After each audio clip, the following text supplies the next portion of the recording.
Sama aku Bayu Triprakoso di Raja Auto Care. Teman-teman, aku tuh mau kasih tips sama kalian ya.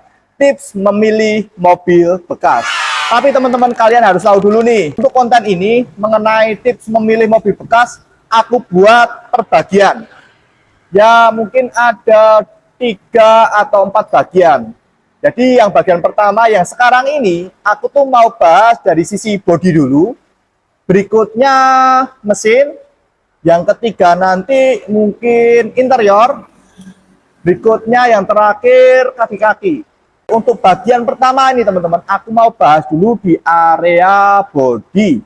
Tips yang pertama teman-teman, kalian tuh harus mengamati mobil itu di jarak 3-5 meter lah ya. Kalian bisa mengamat-amati tuh, memperkirakan, oh bagian ini kira-kira masih proporsional kayak gitu. Bagian sini gimana, bagian ini gimana. Jadi kalian tuh bisa mengamati dulu. Kemudian teman-teman, saat kalian cek gitu ya, itu upayakan jangan tergesa-gesa. Dan ada tips tambahan lagi itu saat cek, kalian harus mengupayakan di hari yang terang. Bisa jadi pagi hari atau mungkin siang hari. Ya alasannya karena ada cahaya matahari. Jadi kita cek itu lebih enak aja. Tapi teman-teman, alangkah baiknya kayak gini. Sebelum kalian datang untuk mengamati mobil yang ditawarkan itu, kalian itu harus cari referensi dulu.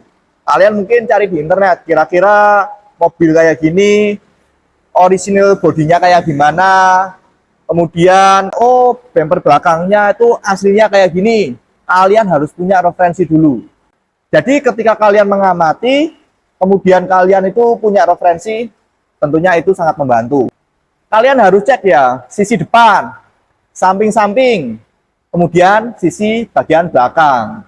Harus lengkap. Kemudian ada yang aneh nggak ya? Kayak tadi tuh, ada yang aneh nggak? Penting nih teman-teman, kalian ya harus memastikan tuh, warna cat pada bodi mobil itu seragam. Jangan sampai ada yang mungkin di bagian ini lebih mengkilap, di bagian yang lain lebih doff. Nah, ini teman-teman, kalian harus amati, jeli loh ya. Kalian harus lihat tuh, secara apa ya, rinci ya gitu ya teman-teman. Kemudian teman-teman, biasanya juga aku tuh dapat pertanyaan kayak gini, kenapa sih harus di jarak 3 atau 5 kayak gitu. Ya gini ya, sebenarnya di area itu kita tuh lihat mobil atau unit itu lebih jelas. Berikutnya di jarak itu kita tuh bisa mengamati ya, kira-kira ini ada insiden apa. Jadi bentuknya itu ada yang berubah atau enggak kayak gitu, ada yang lebih mungkin melengkung atau gimana itu, mencurigakan kayak gitu. Kalian bisa lihat itu lebih jelas lah ya. Tips yang kedua teman-teman, kalian harus cek jarak antar panel. Setelah antar panel itu juga kalian harus cek, kalian harus amati kira-kira itu sama atau ada yang mungkin lebih lebar. Itu kan kalau lebih lebar kayak gitu kan mencurigakan tuh teman-teman. Cek loh ya semuanya, mungkin di area kap mesin, kemudian di fender, pintu-pintu, bagasi, atau di aksesoris yang lainnya kayak gitu. Kalau normal ya teman-teman, itu jarak antar panel itu seragam, simetris kayak gitu. Nggak ada yang lebih lebar kayak gitu ya teman-teman. Ya kalau nggak normal ya tentunya nggak simetris. Mungkin ada yang miring, mungkin ada yang lebih lebar jaraknya, ada yang lebih maju, ada yang lebih mundur kayak gitu teman-teman.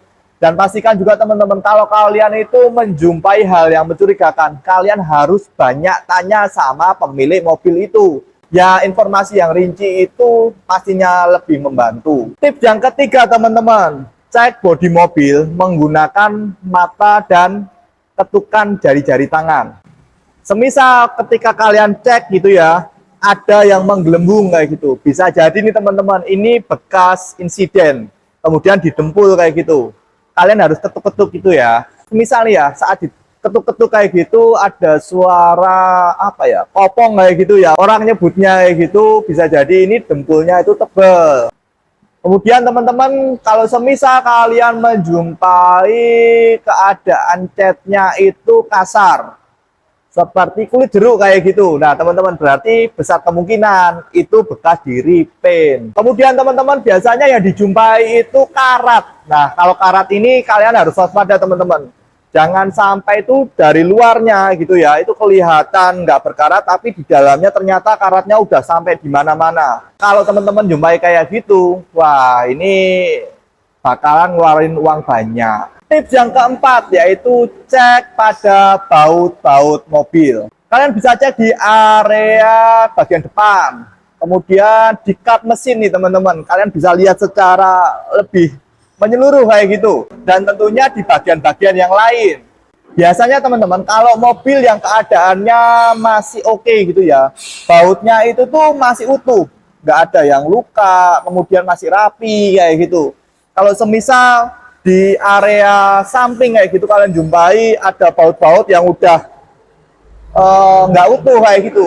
Nah ini dicurigai teman-teman, bisa jadi ada insiden sebelumnya, bisa jadi itu bekas dilepas kemudian diservis, bisa jadi juga itu ada kecelakaan mungkin ya. Kemudian yang kelima, cek kaca mobil. Tips yang paling mudah ya teman-teman, kalau lihat mobil itu pernah diganti kacanya atau mungkin ada insiden pecah kaca kayak gitu, yang paling mudah itu kalian harus amati di tahun pembuatan. Biasanya nih teman-teman, tahun pembuatan kaca sama mobil itu sama atau ya minimal itu selisih 1 tahun biasanya. Kalau kalian teman-teman menjumpai kacanya itu beda tahun kayak gitu, ya ini udah indikator kalau kaca mobil itu pernah diganti. Kita nggak tahu tuh digantinya itu kenapa. Mungkin kecelakaan atau mungkin nggak sengaja kena apa gitu terus pecah, ditimpu orang juga mungkin. Kita nggak tahu. Kita harus cari tahu sama ownernya. Yang keenam nih teman-teman, kalian itu harus cek karet-karet yang ada di pintu atau mungkin di list ya. Karet pada mobil itu harusnya itu lentur dan masih main tuh pegasnya. Kalau keadaannya masih oke, karet-karet itu harus masih lentur, kemudian harus bersih sih. Biasanya dijumpai itu adanya bekas cat. Nah kalau ada bekas cat kayak gitu, besar kemungkinan mobil ini pernah di-repaint. Kalau kalian menjumpai karetnya itu udah nggak main ya, maksudnya udah getas kayak gitu. Getas ya. Bisa jadi itu satu karena usia, yang berikutnya mungkin pernah kebanjiran. Itu bisa jadi sih. Tips yang berikutnya, yang nomor 7 nih teman-teman, kalian harus cek kolong mobil. Waktu cek kolong mobil biasanya itu yang dijumpai itu karat kayak gitu. Karat itu kalau banyak banget ya, wah sampai kemana-mana kayak gitu. Bisa jadi nih teman-teman itu karena banjir. Atau mungkin mobil itu pernah masuk di air asin atau air laut kayak gitu. Wah kalau udah kayak gitu tuh teman-teman itu juga beresiko. Kemudian teman-teman kalau kalian itu menjumpai rangkanya itu penyok atau teman-teman menjumpai ada las-lasan yang nggak rapi, besar kemungkinan nih mobil ini pernah kecelakaan. Tips yang ke-8 ya teman-teman, yang ke-8 itu kalian tuh harus cek di area bagasi dan di ruangan ban serep. Cara ceknya gimana? Ya tentunya kalian tuh harus angkat tuh karpet dari bagasi. Apa tuh yang muncul? Biasanya gini teman-teman, kalau nggak ada bau apek, itu mobil pada umumnya atau maksudnya normal kayak gitu.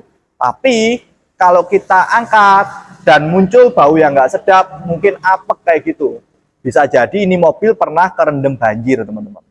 Ini patut untuk diperhatikan lebih ya teman-teman. Nah, sebabnya mungkin bisa karena pernah kebanjiran atau mungkin pernah kena air asin atau air laut. Berikutnya teman-teman, tips yang ke-9, cek pintu dan engsel. Pada umumnya teman-teman, tips yang ke-9 ini mengenai cek engsel dan pintu-pintu ini teman-teman, orang itu biasanya apa ya, terteledor kayak gitu. Padahal untuk biaya maintenance di area-area itu juga nggak murah. Yang dilakuin teman-teman, kalian tuh harus buka tutup itu pintu. Ada suara-suara aneh nggak? Kemudian engselnya gimana, oblak atau enggak kayak gitu. Kemudian ya nggak berat. Kalau dia itu ada masalah, biasanya tuh bukanya berat. Kemudian pada handle-nya, handle pintu kayak gitu, bekerjanya kayak gimana, susah nggak buka tutupnya kayak gitu teman-teman. Terlebih waktu dikaitkan atau ditutup kayak gitu, pengaitnya itu bekerjanya kayak gimana, kalian harus teliti di situ ya teman-teman. Lebih lagi ya teman-teman, kalian harus lihat tuh, apakah pintu itu benar-benar tertutup dengan maksimal. Kalau kalian menjumpai pintu itu tertutup hanya sekedar tertutup aja teman-teman, nggak maksimal kayak gitu, itu teman-teman waspada ya. Soalnya apa? Kalau hujan pasti itu airnya rembes. Berikutnya kalau ada bau-bau di sekitar mobil itu bisa masuk di dalam, dan itu tentunya saat berkendara itu mengganggu. Jadi teman-teman, untuk tips pada bagian yang pertama yaitu tepatnya tips lengkap cek bodi pada mobil bekas cukup ya. Jadi kira-kira ada 9 poin, dan 9 poin itu harapanku sih teman-teman tuh bisa dapat referensi atau informasi ya gitu. Semisal nih teman-teman ada tips-tips lain ya gitu, mungkin kalian bisa share ya di komen. Biar apa? Teman-teman yang lain itu juga dapat info yang lebih mantap. Oke teman-teman, saya Bayu Prakoso. Apapun permasalahan mobil kalian, Raja Auto Care solusinya. See you.